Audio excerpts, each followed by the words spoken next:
Hi, everyone. Welcome to the second edition of the show. Britney, Britney, Britney. I'll admit it. When I was first asked to do legal analysis of the Britney Spears story, I thought, do we really care? But after having covered this for many months now, I am a believer that this really is a fascinating story about when someone's entire life can be controlled by someone else. Today, there were even hearings on Capitol Hill. And tomorrow, a judge could rule to end the entire conservatorship. In legal papers today, Britney's lawyer is calling her dad, Jamie, a reported alcoholic and gambling addict. This after Jamie, who's been Britney's conservator, filed an objection to the choice for a new conservator to take over for Jamie. Now, Jamie has said he's okay with ending the conservatorship, but does not approve of the new person that they suggested, accountant John Zabel. There are also two new documentaries. Netflix's Britney versus Spears and FX's Controlling Britney Spears, which includes allegations that Jamie Spears was secretly monitoring and surveilling Britney. Her phone, her own phone and her own private conversations were used so often to control her. You would be able to see all messages, all FaceTime calls, notes, browser history, photographs. It really reminded me of somebody that was in prison. Now, conservatorship does not mean you waive every expectation of privacy. Is it possible there was a court order? It's possible. We should also add that Britney spoke out after the documentary was released in a now deleted message posted to her Instagram account. She called, quote, a lot of what was said untrue, but there was also a hearing today on Capitol Hill on conservatorship reform. This is Senator Ted Cruz. Ms. Spears has fought this conservatorship, but it seems that at each critical juncture, the legal system has been designed not for her benefit, but to trample on her rights. Ted Cruz is talking about Britney. But what I don't get is why more people aren't asking, why hasn't this conservatorship ended already? Meaning, why are they talking about replacement conservators rather than just ending it? There's got to be more to the story. Why isn't her lawyer calling to expedite the end of it? There's got to be a reason that this is still in place. There is a lot to dissect. Probably nobody better to join the conversation than attorney Tony Chicotel. He's handled multiple conservatorship cases and was also in the new Netflix documentary, Britney versus Spears. Tony, thanks very much for coming on the show. Appreciate it. You know, a lot of people turn to me and ask me questions about conservatorships, and I have to turn to people like you who are the real experts on stuff like this. You know, I keep hearing about, you know, all the complaints about the situation with Britney, the conservatorship, her lawyer, but doesn't there have to be some kernel of there because this conservatorship is still in place and no one's asking that it be expedited and ended immediately? Yeah, I agree with you. There should be some there, but in all of my review of the case, I've never found it. Now, I've not been privy to all the documents filed in this case and probably only a small fraction of them. But from an outsider's perspective, I can't find any there. And I've just really been scratching my head, completely puzzled as to how this conservatorship ever really got started in the first place and how the heck it's continued for 13 years. Well, let me ask you, if you were her lawyer, right? You've now been hired by her, you're her new lawyer, you know, you want to end the conservatorship, you want to get rid of Jamie Spears. Don't you immediately file to end the conservatorship? Well, it all depends on what Britney wants if she's my client, but I'm assuming that she does want out of the conservatorship. Yes, day one, as soon as but they haven't done that. No one's done that, and it's the huge question in this case. It doesn't make any sense to me, and it never has. So what do you think happens tomorrow? I mean, tomorrow is a big hearing where a number of issues are going to be addressed. There's going to be a lot of finger pointing. Do you think it's possible that the conservatorship will be ended? I'll give you my take. I don't think it's going to officially end tomorrow because her lawyer hasn't even formally asked for it to end. It's just Jamie Spears sort of saying, well, if everyone thinks that this should end, then I'm okay with it, is effectively what his legal motion said. Do you think that there's a chance that this really ends tomorrow? Oh, I think the chance of it ending tomorrow are very small, maybe even just microscopic, because there's nothing in front of the court to rule on in terms of a petition to terminate. I suspect that the court may, I hope that the court tomorrow starts to lean in that direction, maybe put some pressure on the attorneys to file a petition to terminate. But I've been saying this for a while. I've been disappointed with the judge herself in terms of, I think just on her own accord, should be asking hard questions as to why this conservatorship continues. Right. But the judge probably knows more than we do, right, about why the conservatorship started. And that's how I started this conversation, and that's how I want to end it, which is it is obvious that there is a lot of information about Britney Spears that we don't know. That doesn't necessarily mean the conservatorship should stand, but there just has to be a lot out there, because otherwise it just seems to me that this is not a complicated issue, and for some reason it's incredibly complicated. Well, even if there was some significant facts that we just don't have access to that would suggest that this conservatorship was merited at any point, I still think the court has an obligation to look at 13 years for a younger person who does not, as far as we know, have a chronic progressive disease that would not get better over time, to fulfill its obligation for part of conservatorship should be restorative.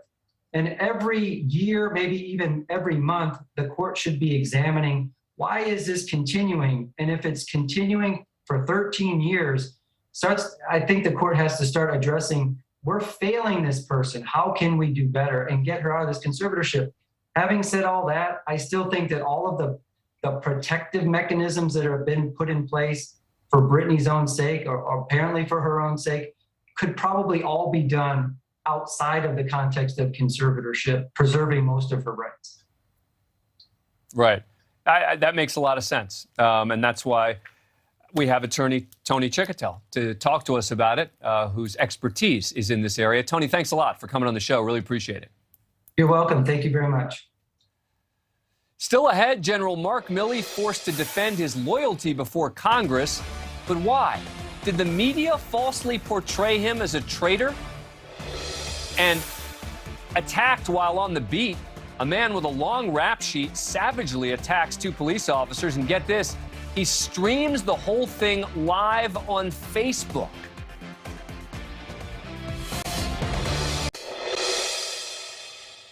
Weeks after explosive reporting from Washington Post Bob Woodward and Robert Costa, which led some people to argue that he committed treason, Joint Chiefs Chairman General Mark Milley spoke out for the first time about the bombshell allegations that he sidestepped the chain of command out of fear that former President Trump would launch a nuclear attack against China. But now it seems pretty clear that the shocking report was overblown by the media. I am certain that President Trump did not intend to attack the Chinese. And it is my directed responsibility, and it was my directed responsibility by the Secretary, to convey that intent to the Chinese. A defiant General Milley testified before the Senate Armed Services Committee today, and his account cast serious doubt on the media narrative, which led me, by the way, and many others to think at the time that at the least that he'd violated norms, and at the worst that he'd committed a crime. That narrative was based on the explosive reporting of Woodward and Costa. General Milley was insistent that his actions did not circumvent the chain of command, and his testimony makes a very strong case that his actions were above board. With respect to the Chinese calls, I routinely communicated with my counterpart, General Lee, with the knowledge and coordination of civilian oversight. I am specifically directed to communicate with the Chinese by Department of Defense guidance, the policy dialogue system. The calls on 30 October and 8 January were coordinated before and after with Secretary Esper and Acting Secretary Miller's staffs and the interagency. Shortly after my call ended with General Lee, I personally informed both Secretary of State Pompeo and White House Chief of Staff Meadows about the call, among other topics. Soon after that, I attended a meeting with Acting Secretary Miller where I briefed him on the call. Now, that is a different account than the one presented in Peril, the book, which was the talk of Washington since its release. In the book, the two calls with the general were presented as sort of a dramatic event that was hidden from the president. It wasn't made clear that Trump's Secretary of State and other top officials were actually in the loop. In the book, it said, quote, Milley instantly realized how valuable and important a channel he had with General Lee. In a few minutes, he had been able to de-escalate and avoid miscommunication that could lead to an incident or even a war between the U.S. and China. He did not tell Trump about his call with General Lee. Well, that sounds, all kind of suspicious. Last week, Woodward and Costa defended their reporting on Morning Joe. When Milley says to General Lee, if we're going to attack, I'm going to call you ahead of time. People have misconstrued that to say, oh, that means I'm going to tip you off. What it means is there will be a buildup, there will be tensions, and they will be talking on this top secret back channel. But it also may have been others in the media who are to blame. As it was reported on CNN, the account of Milley's actions became even more sensationalized. CNN's viral headline read, "Worried Trump could go rogue, Milley took secret action to protect nuclear weapons." From there, the media ran amok, and before too long, the four-star general who served his country for 42 years was basically forced to explain why he didn't commit treason. So who's to blame for this narrative taking hold? We'll get to that. But first, why did nobody listen to Mark Milley and follow this general's advice? That's the big question that emerged for me from Tuesday's testimony in Washington. The generals were talking, but former President Trump wasn't listening, and neither was President Biden. Why were the nation's foremost experts on Afghanistan ignored? Now, let's start with President Trump. This morning, Milley, along with Secretary of Defense Lloyd Austin and CENTCOM Commander General Kenneth McKenzie, gave their assessment of the Trump administration's agreement with the Taliban, which initiated the withdrawal of U.S. forces from Afghanistan. And they made it very clear that they were not fans of the pact. Did the Doha agreement affect the morale of the Afghan forces, i.e., was there a sense now that even though it was months away, that the United States was leaving since we had agreed to leave? I'll let Frank talk the details, but my assessment is yes, Senator. It did affect the morale of the Afghan security forces. General McKenzie? So it's my judgment that the Doha agreement did negatively affect the performance of the Afghan forces. And with regard to Biden, it was about leaving 2,500 troops there, which, again, apparently Biden ignored.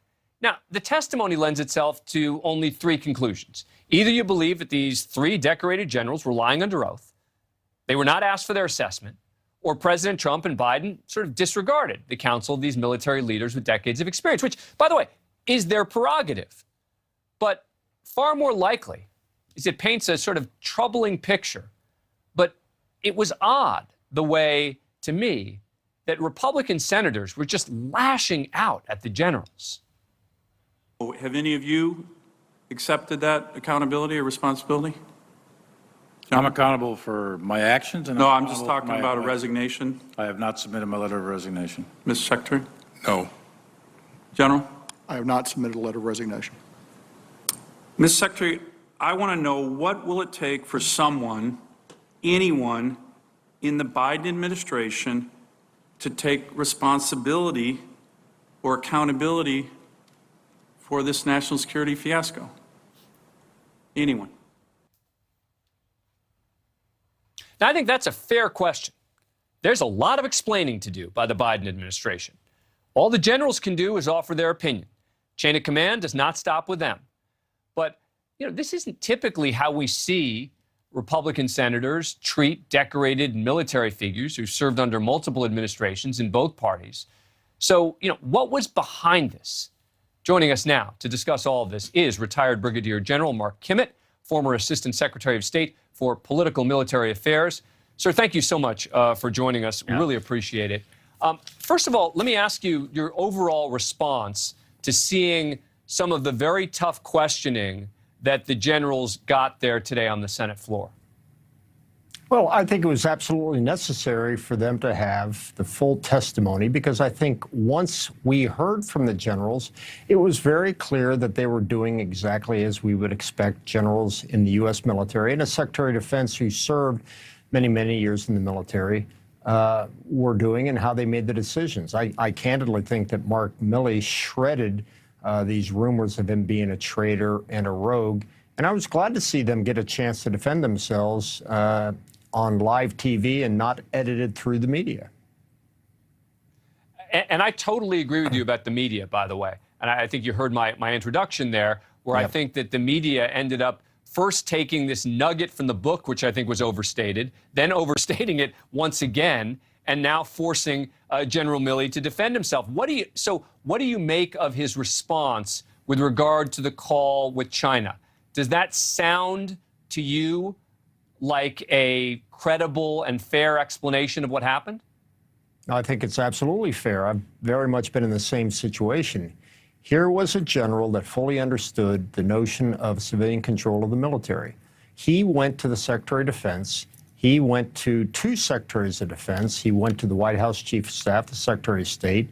And whether he was told to make that call or he offered to make that call because he had probably the best relationship with the Chinese military than anybody, he did exactly what we would like him to do, which is get either civilian control or civilian acquiescence to the fact that he was going to make this call. So I think he did everything right, despite what the media and the Republican senators said today and have said over the past few weeks.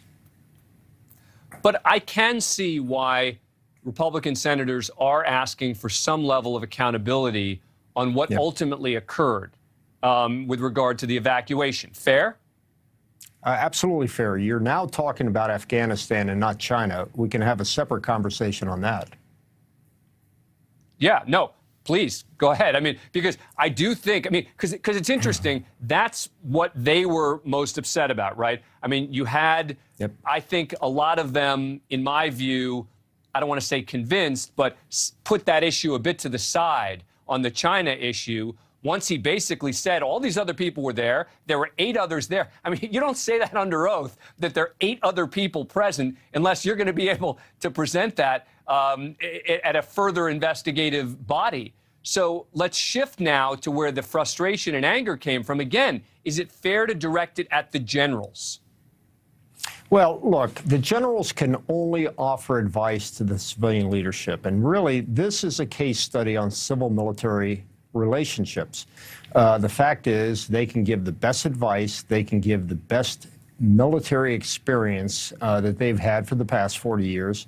But if the civilian in charge decide to go another direction, like Mark Milley said, that's their prerogative. That's a foundation of our country's constitutional principle of separation of the military from civilian control.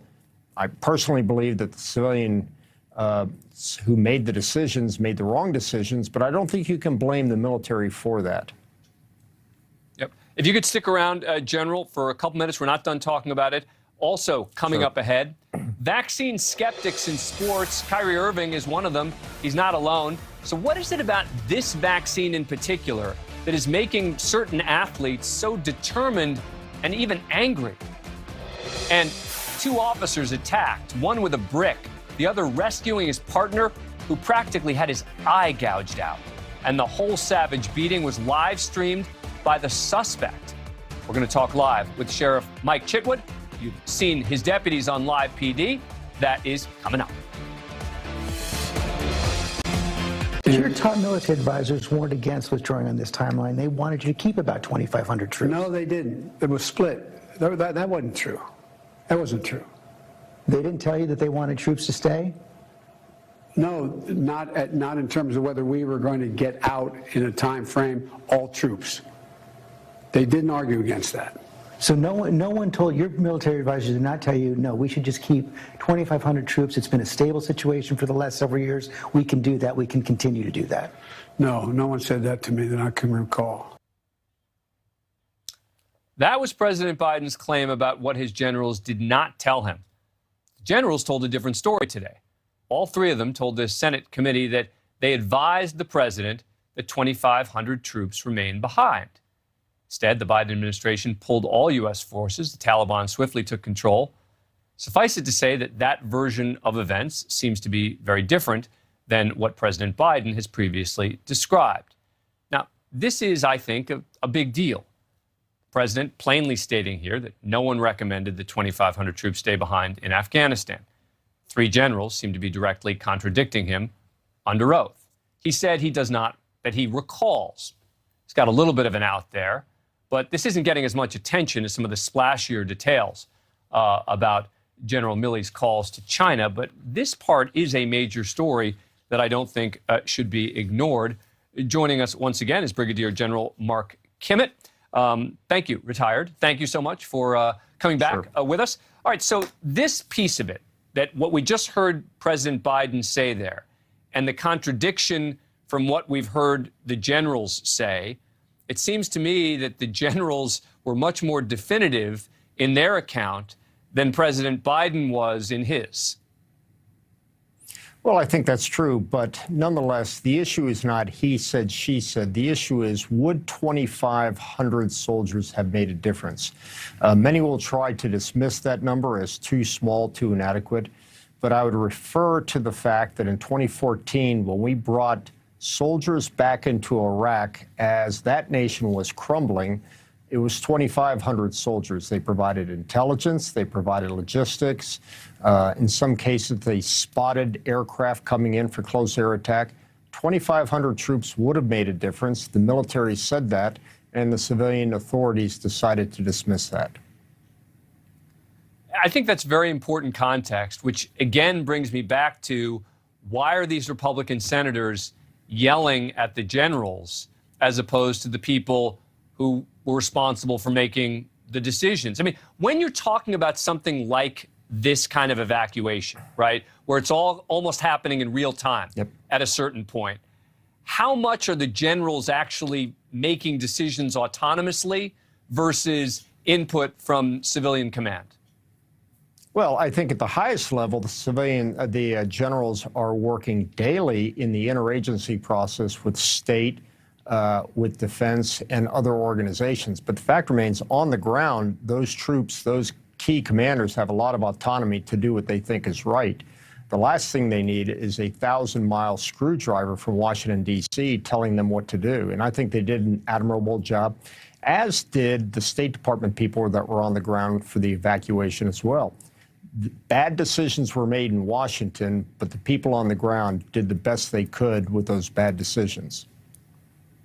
So does it bother you to hear senators calling for these generals to resign? It's just part of the political game. Mark Milley understands he's wearing those 4 stars as much to command troops as he is to deflect the criticism and keep the troops on the ground. Same thing with Frank McKenzie. He's trying to keep the troops on the ground insulated from the kind of noise that we hear inside the Beltway. It's just part of the inside the Beltway game going on. Fair enough. General, an honor to have you on the program. Really appreciate you taking the time tonight. Thanks for having me. You know, we've been talking a lot about Afghanistan and about sometimes the 13 service members who were killed on August 26th in the suicide bombing at the Kabul airport during the mass evacuation operation. Among them, 11 Marines, 1 Army soldier, a Navy corpsman. Those heroes and their families have been recognized nationwide, and I hope that we don't forget their sacrifice along with other members of the military who died serving in Afghanistan. But let's not also forget about the survivors of the attack, wounded service members continuing to recover. Now, their names have not been released. The Marine spokesperson, Captain Johnny Henderson, says as of today, 1 Marine is still in serious but stable condition at Walter Reed. Another is receiving care at an undisclosed facility. 16 other Marines injured in the attack are on the West Coast receiving outpatient treatment. Their recoveries are being monitored and assisted by the Marine Corps Wounded Warrior Regiment. Thank you all for your sacrifice, your bravery, your devotion to our country. And we appreciate the update that we were able to provide, because this is one of these things I hope that we don't just ignore. Still to come tonight. A pair of police officers recovering after being attacked. The suspect with a lengthy rap sheet, and he made sure cameras were rolling before he ambushed the unsuspecting cops. Welcome back. As a regular part of the show, we are highlighting police officers, first responders, and the dangers that they can face every day. And we're getting a look at a vicious attack on police officers in Orlando over the weekend.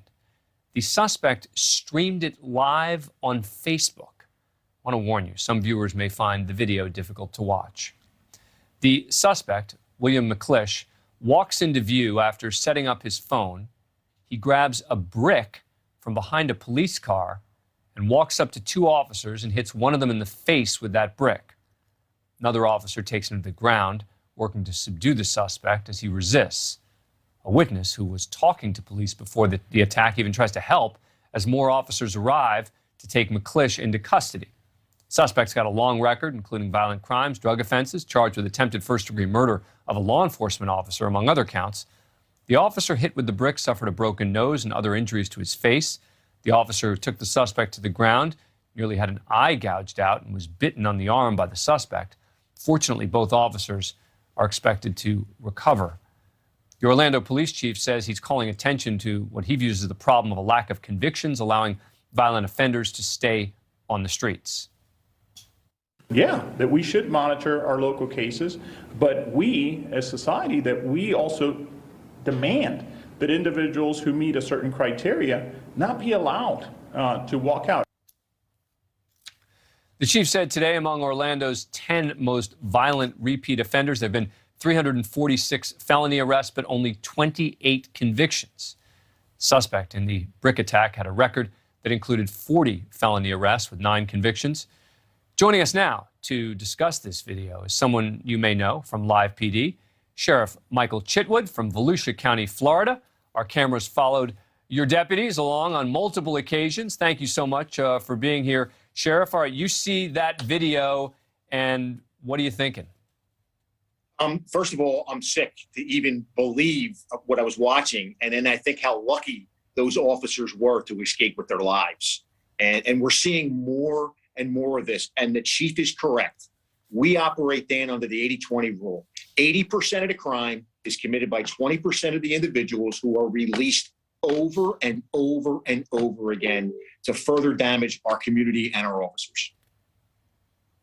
You know, have you ever seen anything? I mean, we're seeing a lot of social media related crimes. Have you ever seen someone live stream themselves an attack the way that this suspect did? No, this is a first for us. Although this summer in June, we had a Daytona Beach police officer who was ambushed and killed by a member of the New Black Panthers. And him and his followers were streaming live, talking about the murder and how he was defending himself and how this was a new war on police officers. So this guy wanted to make himself relevant. And I also think he was trying to set up the OPD that if they kind of did something over the top, this would all be caught on video as well. And I don't know who if he belongs to some type of an organization that he's sending a message that it's okay to do this. We need to do more of this in the community. Now, we've got a body cam video from your office showing an encounter where a deputy was forced to open fire during a domestic call. Let's take a look.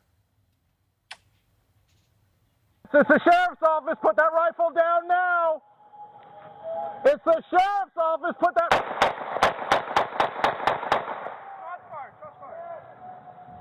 Put the rifle down. Put your hands up. Take us through what's happening there.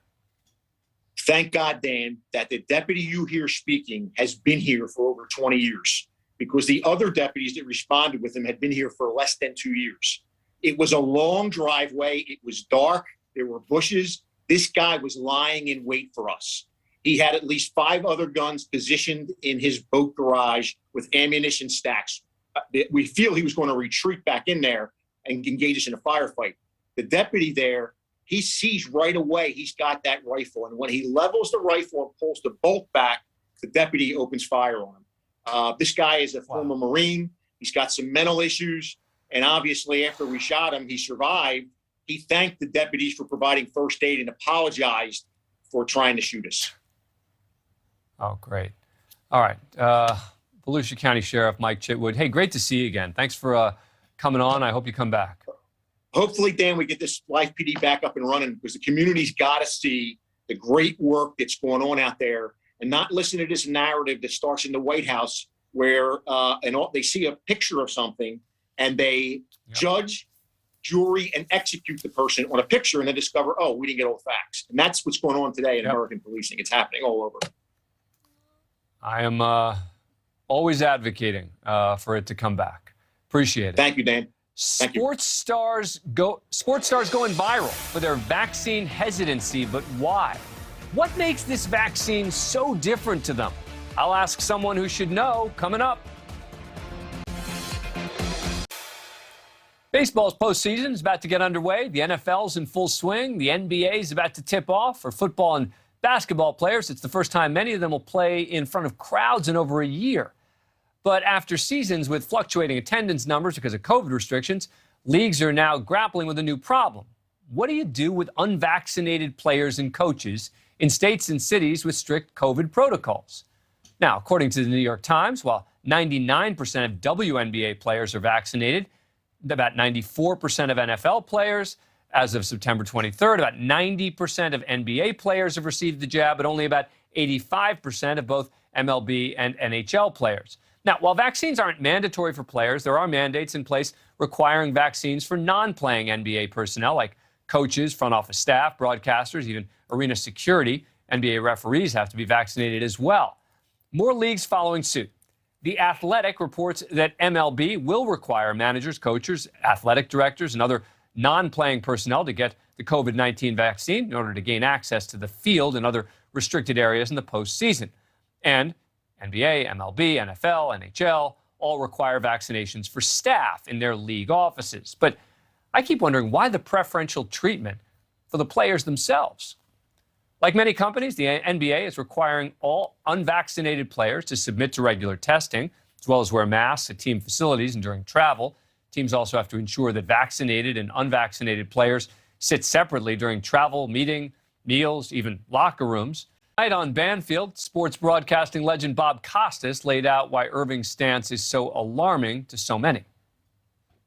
It's also scary that he's a vice president on the executive committee of the Players Union, and specifically, as insidious as this stupid conspiracy theory is, that he has followed and liked on Instagram.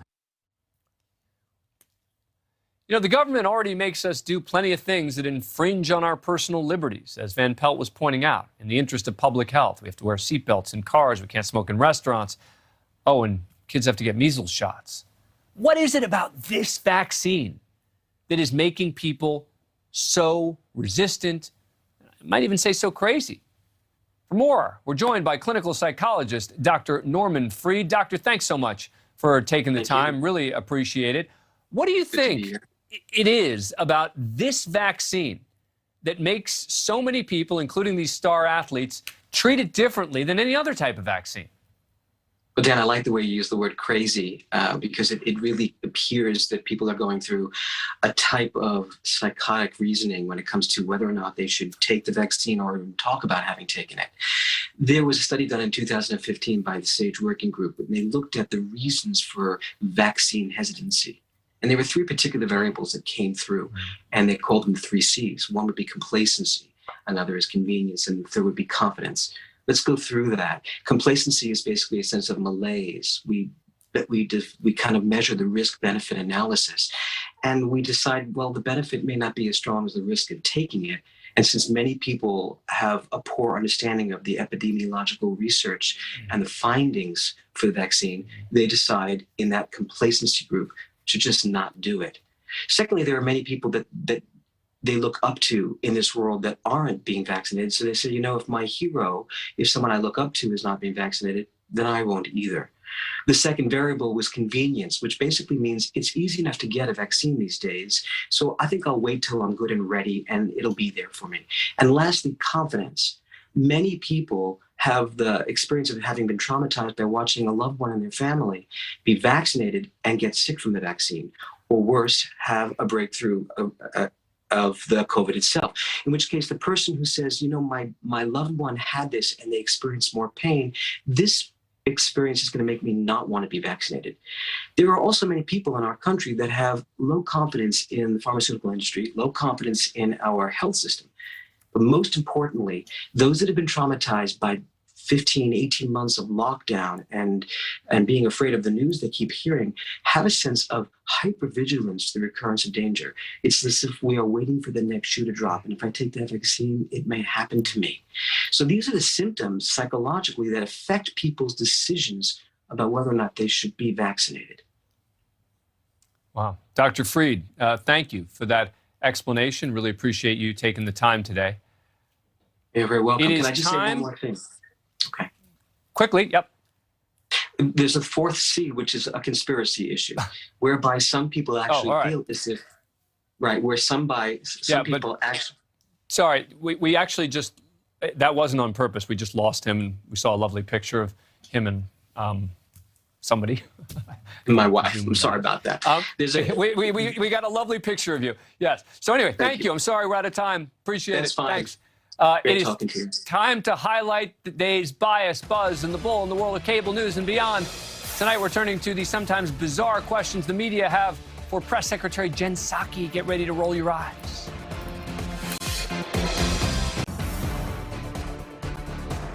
The White House daily press briefing is political crack for almost no one, apart from some media beltway obsessives. And this administration's press secretary, Jen Psaki, like many before her, has to endure many inane questions in bizarre situations. The White House press corps will stop at nothing to try to get her to say something she doesn't want to say, even when she's wrapped the briefing. Take the White House reporter for Newsmax yesterday. Yes, they apparently have a White House reporter. Emerald Robinson, who wasn't satisfied that she wasn't called on and just went ahead and asked away. Thank you, everyone. On the polling, the president's polling continues to collapse. Emerald, I know you like to shout at the end. Next time we'll do it during the briefing. Thanks, everyone. Thank you so much. Okay, that's just tenacity, but that's nothing compared to some reporters' really strange questions, even about killing Joe Biden's dog. Can you confirm that it was a Secret Service member who was bitten? And can you also reassure the public that Major Biden will not be euthanized as a result of this? Well, certainly Major Biden is a member of the family, so I can assure you that. The esteemed White House press corps gone to the dogs, like this question about the example that President Biden is setting for Americans by traveling to Delaware. The president has traveled back to Wilmington a couple of times since taking office. The CDC does still urge people not to travel for personal reasons. Should the president be doing more to set an example about personal travel during the pandemic? Well, the president lives in Wilmington. It's his home. That's where he's lived for many, many years. President Biden will occasionally go home, and America is thankful that's been clarified. But then there is this final kicker on Biden's foreign policy. Does the president envision any situation in which he might deploy a large amount of U.S. troops abroad under his presidency? Any sort of foreign conflict that would require the sort of mass troop deployment that he just said we are trying to move past? Foreign conflict? Was that reporter asking if President Biden was planning any wars? And if so, could he give the press corps a heads up? That is a classic Mediaite moment. That is our wrap-up of the day's media bias, buzz, and the bull, our Mediaite moments. That does it for tonight. News Nation, Prime starts right now.